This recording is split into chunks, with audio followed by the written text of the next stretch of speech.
성탄절의 즈음에서 그날을 기다리는 사람들이라고 하는 제목으로 함께 은혜를 나누겠습니다. 지금부터 약 2000년 전 이 땅에 메시아가 탄생하신 사건과 함께 아주 극적인 사건이 또 하나 있었는데, 그 사건이 뭐냐? 바로 동방박사들의 예수님을 찾아온 사건이었습니다. 정작 메시아를 기다리던 이스라엘 민족은 아무도 그 메시아가 베들레헴에 탄생하셨다는 사실을 몰랐습니다. 단지 베들레헴 변방에서 양을 치던 목자들에게 하늘의 천사가 방문해서 그 소식을 알림으로 그들이 달려와서 우리 아기 예수님께 경배했을 따름이죠. 저는 이 동방박사의 경배를 생각할 때마다 정말 신기하고 놀라울 따름입니다. 우리는 성경에 기록되어 있는 이 사건은 아주 오랫동안 성탄절만 되면 매 듣다시피 했기 때문에 그냥 그런 줄 알고 넘어가기 쉽습니다. 그러나 여러분 생각해 보십시오. 메시아를 기다리던 사람들은 정작 유태인들이었습니다. 하나님께서는 선지자를 통해서 누누이 이것을 예언하셨고 강조하셨습니다. 저들은 수천 년 동안 메시아를 대망해 왔습니다. 그런데 저들 가운데 그 누구도 메시아 탄생을 알지 못했고 자원해서 기쁘게 메시아를 영접하지도 못했습니다. 그런데 이방 땅 동방에 살고 있던 박사들이 이것을 알고 경배하러 왔습니다. 아이러니컬하지 않습니까? 그러나 깊이 생각해 보면 여기에 우리 하나님의 인도하심이 있었습니다. 먼저 저들은 율법에 대해서 알고 있었고요, 그 가운데 이스라엘에 장차 한 왕이 탄생할 것이라고 하는 것을 알고 있었습니다. 물론 지역적으로는 다르지만 이미 하나님의 말씀은 이방 세계에 전해졌고 그 이방인들 가운데서 하나님의 말씀을 알고 있는 사람들이 있었다는 점입니다. 그리고 다니엘서를 보면 다니엘을 통해서도 하나님의 말씀이 이미 바벨론을 비롯해서 페르시아 전역에 전해져 있었습니다. 또한 다니엘과 함께 포로된 유대인들도 있었지 않습니까? 그들은 이방 땅에서 회당을 짓고 그것에 모여서 하나님을 예배하고 자녀들을 교육하고 하나님의 말씀을 갖고 있었습니다. 그 영향이 그 지역의 유태인들과 함께 사는 이방인들에게도 미쳤을 것입니다. 때문에 하나님의 말씀은 자연히 이방에 전해졌고 그로 인해 여러 부류의 사람들이 하나님의 말씀을 받아들이고 그 말씀 안에 있었다는 것입니다. 말씀 안에 있었다고 하는 것은 메시아의 탄생을 기억하고 있었다는 겁니다. 그 예언을 염두에 두고 있었다는 겁니다. 동방박사들은 바로 그들 중 한 부류였습니다. 저들은 하나님을 믿었고 그 말씀을 믿었고 그 말씀 안에 살던 날 동방에 뜬 귀한 별을 보고 오늘날 천체 과학자들은 목성이라고 말합니다. 목성이 별 중에 가장 크죠. 그 귀한 별이 뜬 것을 보고 저건 메시아의 탄생을 알리는 별이다, 이렇게 생각을 하고 그 별을 쫓아서 이스라엘 땅으로 찾아온 것입니다. 그리고 이 사건은 장차 이방 땅으로 복음이 전해질 사인이었습니다. 동방의 박사들뿐만 아니라 동방의 왕들, 동방 백성들 뿐만 아니라 서방과 아시아, 아프리카 모든 열방이 바로 우리 주님 앞에 경배하게 될 하나의 사인이었다는 것입니다. 그런데 이 동방 박사들과 아주 대조되는 무리들이 있지요. 동방 박사들이 유대인의 왕 메시아 탄생을 알고 예루살렘에 찾아왔을 때 당시 이스라엘 땅을 다스리는 헤롯 왕, 그리고 이스라엘 민족의 정치적 지도자들인 대제사장들과 서기관들, 동방 박사들이 찾아왔는데 정작 이스라엘 땅은 어떠했는 줄 아십니까? 동방 박사들의 기대와 흥분과는 달리 이스라엘 땅은 너무도 조용했습니다. 정박강산이었습니다. 저들은 유대인의 왕 메시아가 탄생하셨기 때문에 축제 가운데 있을 것이다, 온 나라가 온통 축제 흥분에 들떠 있을 것이다, 이렇게 생각하고 설레는 마음을 가지고 왔는데 예루살렘은 너무나 조용했습니다. 너무나 조용해서 축제가 이미 다 끝났나 보다, 우리가 늦게 왔나 보다, 이렇게 생각했을지도 모르겠어요. 그래서 부랴부랴 왕궁으로 찾아가게 됩니다. 그러나 저들의 기대는 거기서 또 다 허물어지고 말죠. 왕궁에서조차 그걸 모르고 있었다는 점입니다. 그리고 동방 박사들의 방문 때문에 온 성이 소동을 떨게 됩니다.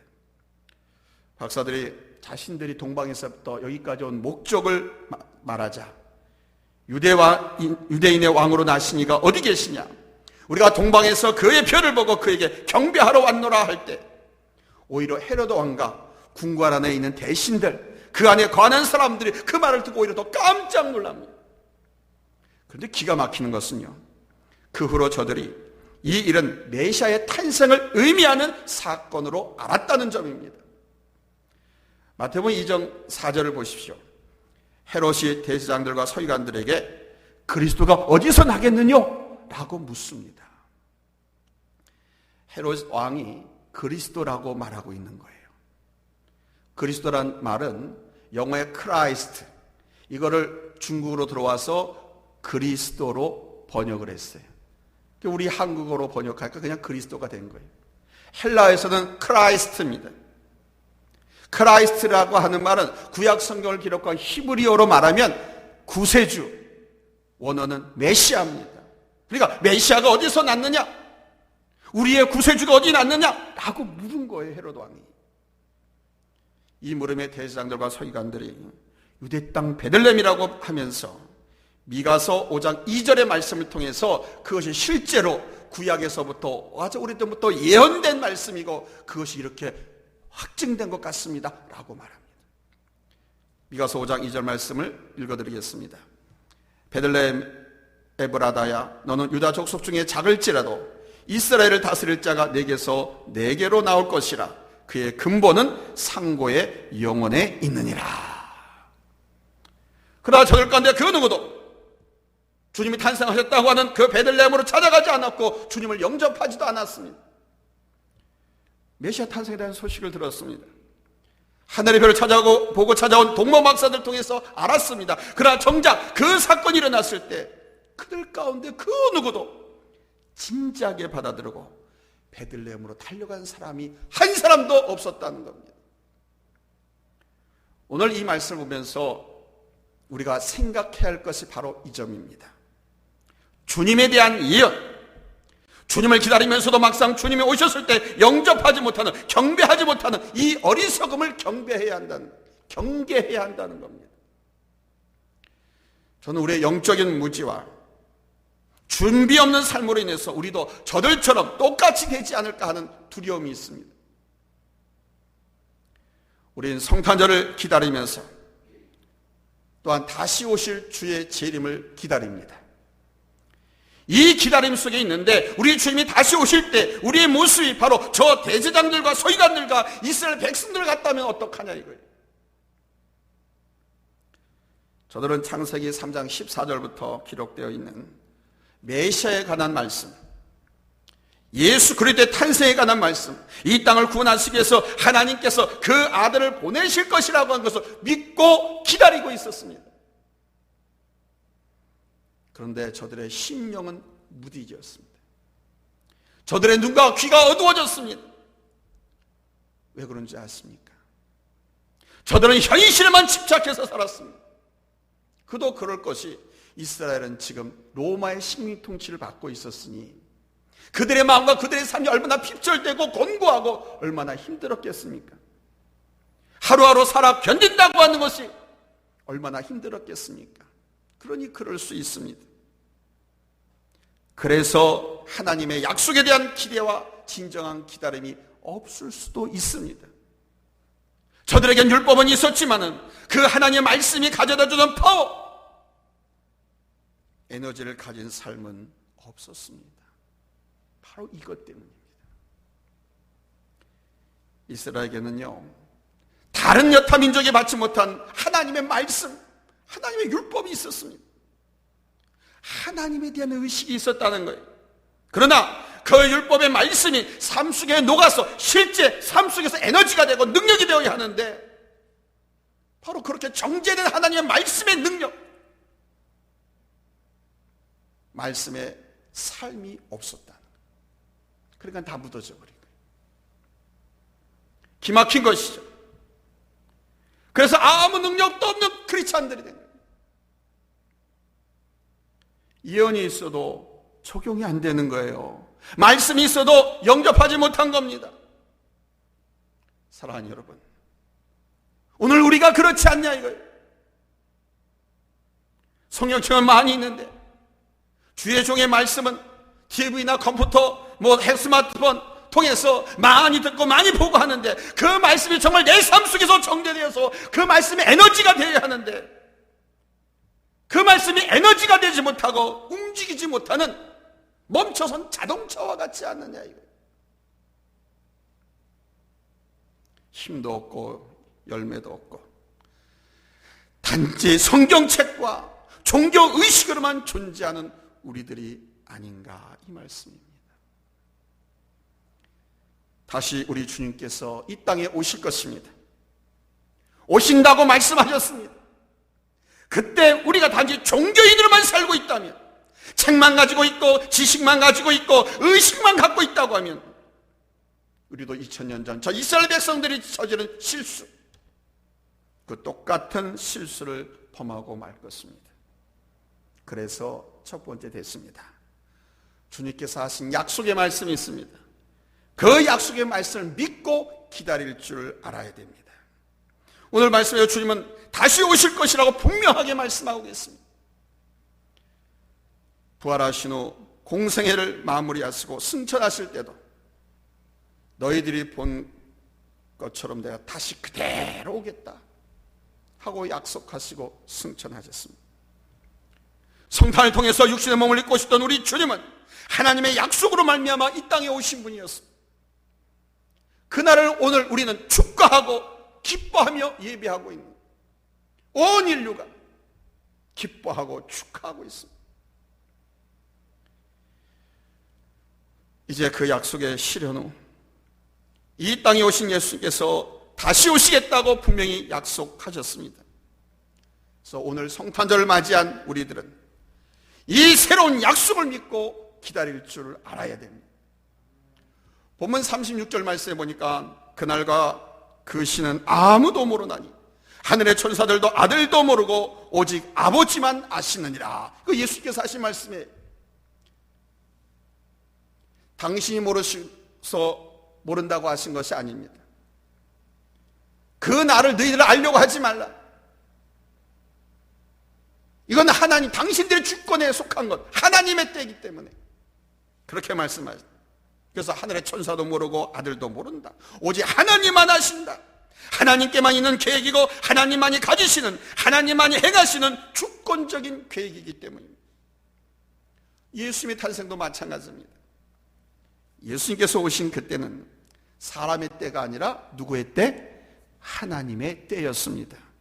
그래서 신약성의 갈라디아서 4장 4절에서 말씀합니다. 때가 참에, 하나님의 때가 참에 하나님이 그 아들을 보내사 여자에게서 나게 하시고 율법 아래에 나게 하신 것은 그랬습니다.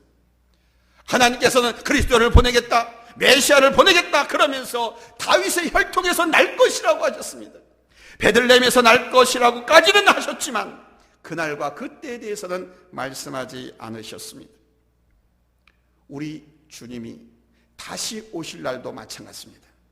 징조가 있을 것이라고 말씀하셨습니다. 그 징조에 대해서 여러 가지로 말씀했습니다. 그리고 마태복음 24장 10절에 보니까 이 천국 복음이 모든 민족에게 증언되기 위해서 온 세상에 전파되리니 그제야 끝이 오리라고까지 여기까지는 말씀하셨습니다. 그러나 그날과 그 때에 대해서는 말씀하지 않으셨습니다. 왜냐? 이것은 오직 하나님께만 있는 계획이고 우리 하나님만이 가지고 행하시는 하나님의 절대 주권이기 때문에 그렇습니다. 그리고 하나님의 시간 개념하고 우리의 시간 개념은 완전히 다릅니다. 같지 않아요. 시간에 대해서 통용되는 헬라 단어가 크로노스하고 카이로스입니다. 그럼 크로노스 뭡니까? 이거 우리들의 시간 개념입니다. 그러니까 하루는 몇 시간? 24시간. 오늘 2부 예배는 11시에 드렸죠. 우리는 항상 이 하루 24시간, 1년 365일 이 어떤 시점을 생각하고 거기에 묶여서 살아가고 있는 거예요. 근데 하나님의 시간은 크로노스가 아니라 카이로스라고 그래요. 무슨 말이냐? 하나님의 시간은 하나의 사건이 이루어지는 그때, 이게 하나님의 시간입니다. 1시, 2시, 3시가 아니고 하나님의 사건이 이루어지는 때, 예언하시거나 약속하신 그 사건이 이루어지는 때, 그래서 성경을 보면요, 성경은 기록된 연대순으로 편집되어 있지 않습니다. 우리 성경 66권이. 물론 연대가 이어지는 것은 사실이지만 반드시 기록된 시간의 순서에 따라서 성경이 기록되어 있는 것은 아닙니다. 한 예로 말씀드리면, 신약 성경은 마태복음, 마가복음, 누가복음, 요한복음, 사도행전 이렇게 시작되지 않나요? 그럼 마태복음이 가장 먼저 기록된 줄로 많이들 착각을 해요. 마가복음이 가장 먼저 기록됐습니다. 신약 성경에서.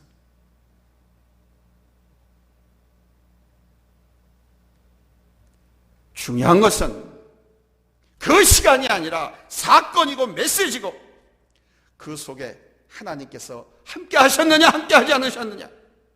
중요한 것은 우리 주님께서 다시 오시겠다고 하신 그 약속인 겁니다. 메시아를 보내시겠다고 하시고 독생자 외아들 예수 그리스도를 보내신 것처럼 다시 오시겠다는 그 약속, 바로 그것을 믿고 기다리는 것이 우리 크리스찬들의 재림 신앙인 것입니다. 그러므로 두 번째로 우리는 이 하나님의 약속의 말씀을 믿고 믿음으로 여러분 깨어 있어야 할 줄로 믿습니다. 근데 문제는 무감각한 거예요. 무감각으로 깨어있지 못합니다. 깨어있지 못한 이유는 현실에 너무 집착해서 살아가죠. 준비하지 못하고 현실에 이끌려서 그냥 현실에 매몰되고 살아가요. 비록 오늘이 성탄절이지만 성탄의 의미보다는 크리스마스 분위기에 많이 빠져 있습니다. 그 분위기에 빠져서 코비드 팬데믹 시대에 많은 사람들이 모이고 마시고 즐기고 막 그럴까봐, 그래서 코비드가 또 확산될까봐 나라에서는 오늘 이렇게 한 번 예배 드릴 때 20명 이내에 설교자, 방송위원, 방역위원, 또 예배위원 다 포함해서 20명 이내로만 예배 드릴 수 있다. 그것도 유튜브 방송을 겸해서. 그렇지 않으면 다 불법이고 다 적발 대상이 돼.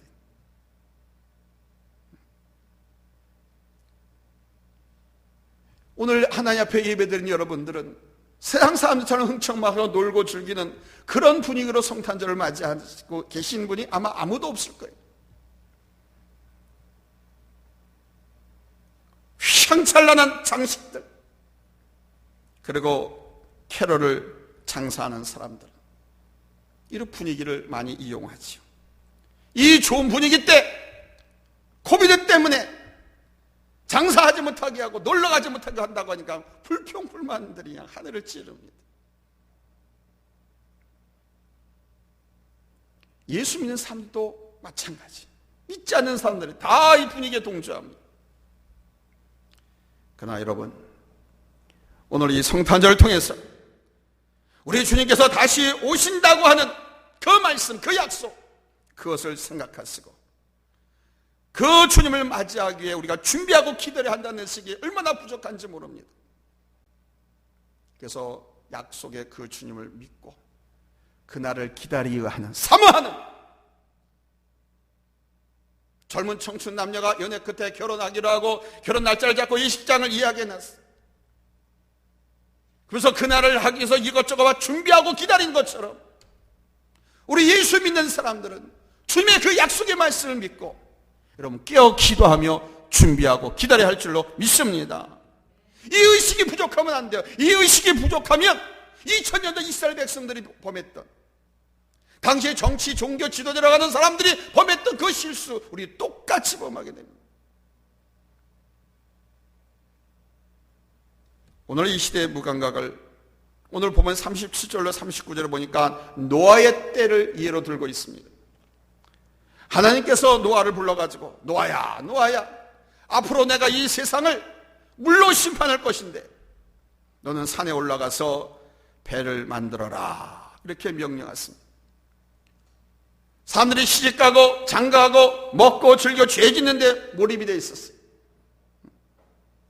그걸 보시고 하나님께서 사람 지은 것을 후회하시고 안 되겠다, 다시 세상을 일종의 제2의 창조를 선언하십니다. 노아에게 나가서 하나님께서 물로 세상을 심판하신다고 하니까 죄를 진절해서 돌아서서 하나님께로 돌아오세요. 그리고 물로 심판하신다고 하니까 방주로 들어오세요. 그 방주는 오늘날 교회를 상징합니다. 노아가 나가서 그렇게 외쳐댔지만 정신이 돌았다고. 비가 내릴 기미조차 보이지 않는데 하나님이 홍수로 심판하신다고 저 햇소리 안에 미친 소리 한다고 하면서 거들떠보지도 않았습니다. 오히려 노아를 비웃고 그의 말을 무시했습니다. 그때 저들의 모습을 성경에 보니까 사람들이 먹고 마시고 장가들고 시집가는데 혈안이 되어 있었다.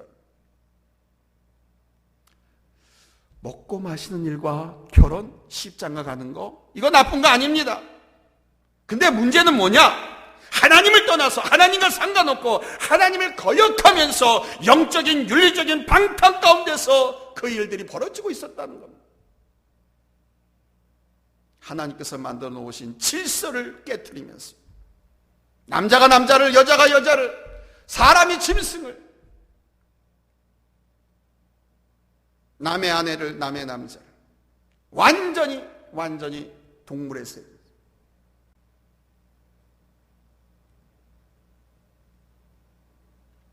오늘 이 시대의 모습도 하나님을 떠나서 하나님과 상관없는 먹고 마심일지도 모릅니다. 그렇다면 우리는 주님을 기다리는 삶을 살 수가 없고 설사 주님께서 오신다고 해도 그 주님을 알아보지 못하니까 주님을 영접할 수도 없겠죠. 헤롯이나 대제사장들과 서기관들처럼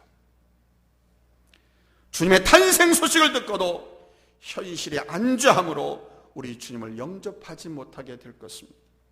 그래서 주님께서 말씀하십니다. 오늘 보면 42절로 44절 그러므로 깨어있으라. 어느 날에 너희 주가 임할는지 너희가 알지 못함이니라. 너희도 아는 바니 만일 집주인이 도둑이 어느 시각에 올 줄 알았더라면 깨어있어 그 집을 뚫지 못하게 하였으리라. 이러므로 너희도 준비하고 있으라. 생각지 않은 때에 인자가 오리라. 여기 인자는 예수님을, 재림 예수님을 말합니다. 이제 집주인과 신랑을 맞이하는 지혜로운 처녀들처럼 믿음으로 깨어 있으라고 했습니다. 집주인이 자기 집에 도둑이 언제 올 줄 알았다면 깨어 있어서 자기 집 담을 뚫지 못하게 했겠죠. 이건 어디까지나 비유의 말씀입니다. 주인이 잠을 자지 않고 눈을 뜨고 지키는 것이 아니라 도둑이 올 시간을 아는 것입니다. 그것을 안다면 그 시간에 깨어 지킬 수가 있겠죠. 성경 말씀을 잘 보셔야 됩니다. 잠을 자지 않고 24시간 44철 도둑이 올 것이니까 지키라는 그런 뜻이 아닙니다. 도둑이 언제 올 줄 안다고 하면 오늘 그 시간 깨어 있어서 뚫지 못하게 하고 잡으면 되지 않느냐 이 말씀인 겁니다. 그래서 중요한 것이 뭐냐? 예비하는 것이라는 거예요. 깨어있다라고 하는 것은 곧 예비하는 것입니다. 준비하라는 것입니다. 여러분 영적 깊은 잠에서 깨어나시기 바랍니다. 하나님의 이 약속의 말씀에 화들짝 놀라시기 바랍니다. 사랑하는 성도 여러분, 이 성탄을 진정으로 축하하고 축복할 수 있는 사람이 이제 누구인지 아시겠습니까? 단지 캐롤을 부르고 집안에다가 추리를 하고 장식을 하고 오늘 이 성탄절 예배에 참석하는 것만이 아니라 바로 주님을, 우리 주님 오심을 기다리는 사람입니다. 올해 2020년도 성탄절도 기다리는 사람입니다. 그리고 다시 오실 주님도 기다리는 믿음을 갖고 있는 사람. 이 사람이 정말 이 성탄절을 기뻐하고 축하할 수 있습니다. 헤롯과 대제사장들, 율법사, 서기관, 바리새인들, 당시 이스라엘의 정치적인 지도자들과 종교적인 지도자들 모두 우리 주님의 초림을 영접하지 못했습니다. 맞이하지 못했습니다. 사실은 저들이 제일 먼저 주님 탄생을 맞이해야 될 당사자들 아닙니까? 지금 자기네 나라가 로마의 식민 통치를 받고 있는데 그리고 하나님에 대해서 알았고 하나님의 말씀 율법을 갖고 지내왔는데 수없이 주변에서 자기의 종교 지도자들이 예언자들이 메시아가 탄생할 것이라고 예언해 주셨는데 그리고 그것을 자손들에게 자기들 입으로 가르쳐 왔었는데 근데 저들은 주님의 탄생을 알지도 못하고 영접하지도 못했습니다. 아니 그들은 오신 예수님을 핍박했습니다. 십자가에 죽였습니다. 진정으로 주님을 맞이한 사람들은 간절히 기다리고 사모했던 목자들과 동방 박사들 뿐이었습니다. 주님께서 다시 오실 그날과 그때는 아무도 알 수 없습니다.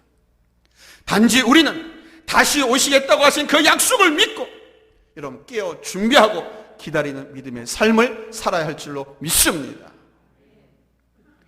기도와 말씀을 통한 경건한 삶으로 사랑으로 살아가는 능력의 삶으로 주님의 몸된 교회 안에서 또 내가 섬기는 지역사회와 이 민족 공동체 안에서 봉사하고 섬기면서 준비합시다.